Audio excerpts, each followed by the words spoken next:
करने के लिए हम आतंकवाद से लड़ते रहे, देश की सुरक्षा करने के लिए हम माओवाद से लड़ते रहे, नक्सलवाद से लड़ते रहे, लेकिन हमें पता ही नहीं चला कि हमारे लिए, देश के लिए सबसे ज्यादा खतरा उन आतंकवादियों से नहीं, उन नक्सलवादियों से नहीं, हमारे देश के लिए सबसे ज्यादा खतरा उन गद्दारों से है, उन देशद्रोहियों से है, जो भारत मुर्दाबाद के नारे लगाते हैं, जो हमारे देश में रहते हुए भी तिरंगे को जलाते हैं।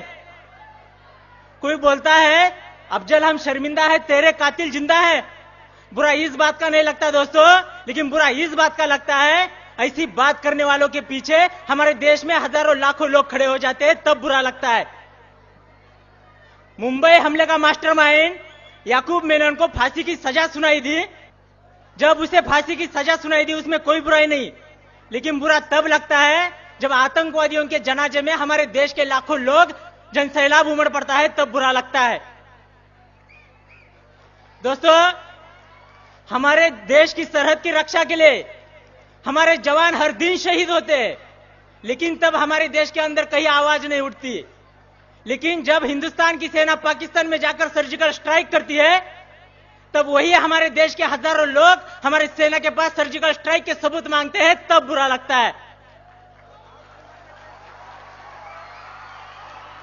दोस्तों, संसद हमले का मास्टरमाइंड अफजल गुरु को फांसी की सजा दी जाती है, उसमें कोई बुराई नहीं, कोई दोहराई नहीं, लेकिन बुरा तब लगता है जब हमारे देश में उसके लिए शोक मनाया जाता है, जम्मू कश्मीर में उसके लिए बंद पुकारा जाता है और जेएनयू यूनिवर्सिटी में उसके लिए श्रद्धांजलि दी जाती है, तब बुरा लगता है।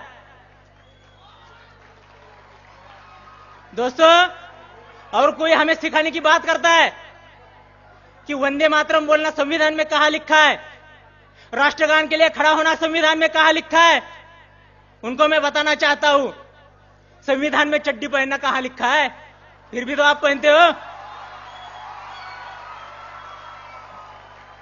कोई बोलता है हम भारत माता की जय नहीं बोलेंगे। मैं उनको चेतावनी देना चाहता हूं, अगर इस देश में रहना होगा भारत माता की जय कहना होगा।